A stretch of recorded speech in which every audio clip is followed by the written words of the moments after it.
Okay, this is a right shoulder. We're in here. We're in the subacromial space. So above us here is the acromion. I've already done our subacromial decompression. We do that for a couple of reasons. Number one, if there's a spur here that impinges on the structure below us, which is the rotator cuff, we get rid of that. So it increases the acromial humeral distance to get rid of any impingement in the shoulder.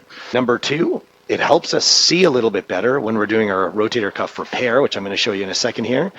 And number three, for biology. So you can see that this is now bone marrow, which is exposed. It leaks these bone marrow factors into the subacromial space, which helps heal our rotator cuff tear that we're going to repair here.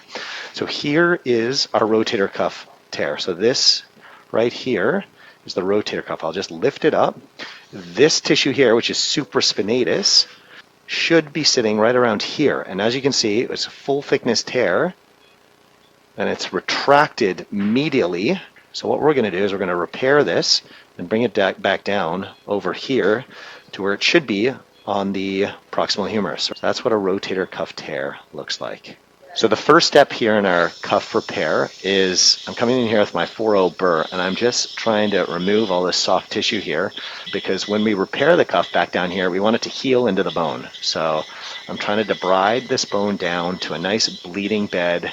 I like to do this in reverse because it's just a little bit gentler on the tissue and the bone, and allows me just to get rid of this soft tissue here.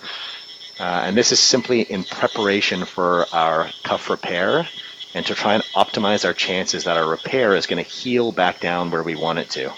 Okay, so here we are drilling our anchor. So what's great about these anchors is that they're all suture, so there's actually no screw architecture. The anchor gets placed into the bone, and then we turn it. You can probably hear it there, and it expands underneath the bone, and that is what gives it its strength.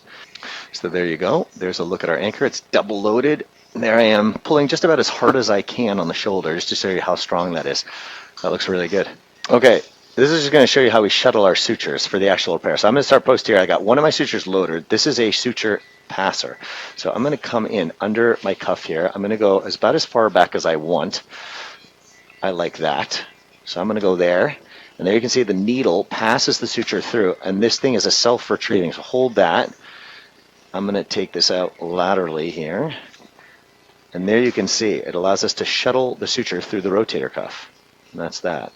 Okay, so we've passed our two sutures in the front. You can see a blue and a white up there anteriorly, so two horizontal mattress. And then what I did is put a luggage tag, a single suture right here, just to give us a little bit more pull from the posterior aspect of this tear.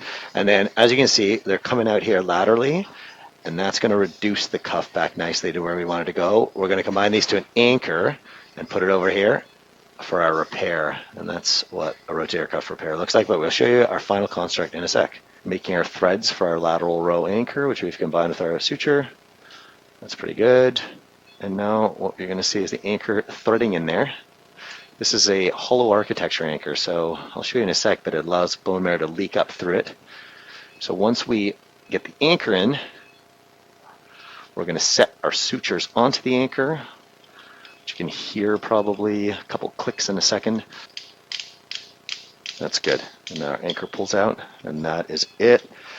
So final look there at our rotator cuff repair. The double row cuff is brought back down here to the bone. That looks pretty good.